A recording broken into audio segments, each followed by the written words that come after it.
All right, let's dive into one of history's biggest, most fascinating mysteries. We're going to be looking at a really compelling theory from a source called the Gnostic Eye, which explores an alternative, more mystical interpretation of early scripture. And it's all about 2 missing decades in the life of Jesus. And it all starts with this one big question. After the story of Jesus as a boy in the temple, the biblical record just goes silent. For centuries, the official story, has been that these years were just ordinary, unimportant. But our source asks, what if that silence is actually hiding the most important part of the whole story? And we're not talking about a small gap here. This is 20 full years. I mean, think about it. A person doesn't just disappear at age 12 and then show up again at 30 with this world-changing wisdom unless something absolutely extraordinary happened in between, right? Okay, so let's start by really digging into this gap itself, what our source calls the deafening silence. This is really the foundation of the entire mystery. I mean, when you look at the biblical timeline, it's pretty stark, isn't it? You've got this incredibly bright 12-year-old in the temple, and then, boom, nothing. Just this empty space. The story just picks back up 2 decades later with his baptism. So, of course, the big question is, what on earth happened in that void? So this huge gap, it basically leads to 2 totally different ways of looking at it. On one hand, you have the conventional view.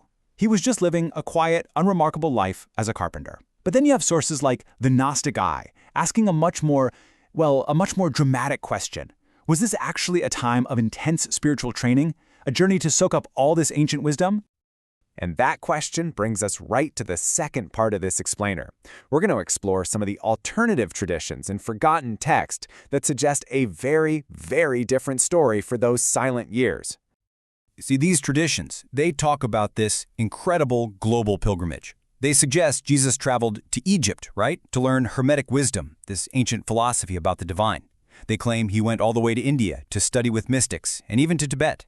They also point to him training with the Essenes, this really reclusive spiritual community near the Dead Sea, and maybe even traveling to Britain, which ties into all those Grail legends.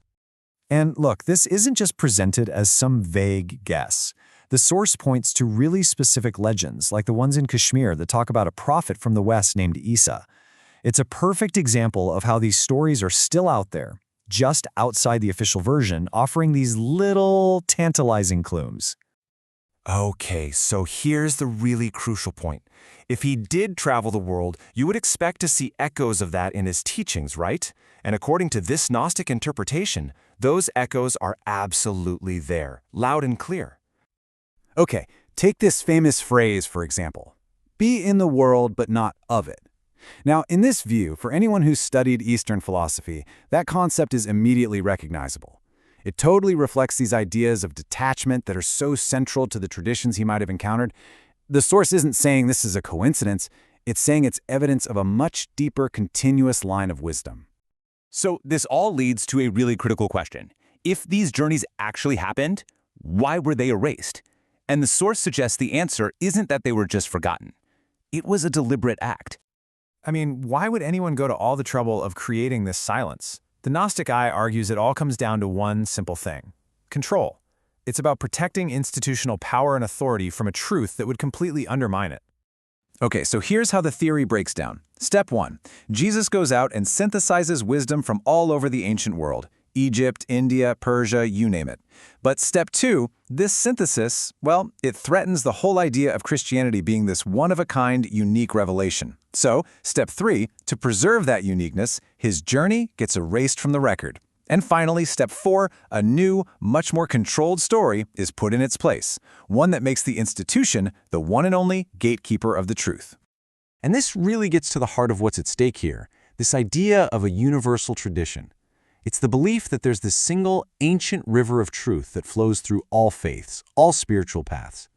And in this view, Jesus wasn't starting something brand new from scratch. He was tapping into a timeless wisdom that belongs to all of us. So you might be wondering, how did he teach all this without getting immediately silenced? Well, the source argues he used parables, but not to simplify his message, no, to conceal it in plain sight. He was essentially encoding these deep truths for those with ears to hear, which, by the way, is a classic technique from ancient mystery schools that taught spiritual secrets only to initiates. All right, now this is where things get really interesting. This is where this whole thing pivots from a kind of historical detective story into something much, much more personal. The source suggests these lost years aren't just about Jesus, they're actually a mirror for you. Yeah, the whole point of this Gnostic way of looking at it is to completely reframe the story. It stops being just about what he did, and it becomes about what his journey represents for our own lives, for our own times of quiet growth and hidden transformation. And this is the question it asks you, directly. What are you doing with your hidden years? You know those quiet seasons in life when nobody's watching, but deep down you know something is being forged inside of you? The source argues that these aren't empty times at all. In fact, they might be the most important times of your life. And the source even offers a way to connect with that inner journey by sort of translating these ancient practices. So the ritual purification of the Essenes, we can see that today as practicing mental awareness. That profound stillness of the yogis, we can find that in something as simple as conscious breathing. And the symbolic language of the mystery schools, that can become a tool for us to see our own daily struggles as symbols, as opportunities for real transformation. So really, the crucial takeaway here is this incredibly powerful and affirming message. Those times in your life when you feel unseen or like you're not being productive, they're actually sacred. They are the crucible, the hidden training ground where your true self is being forged. And that leaves us with one last provocative thought. If you look at it this way, the story of the lost years proves that the divine often works in secret until the time is right. So the question isn't just about what happened to Jesus 2,000 years ago. The real question is, what is being forged inside of you right now? What are your hidden years preparing you for?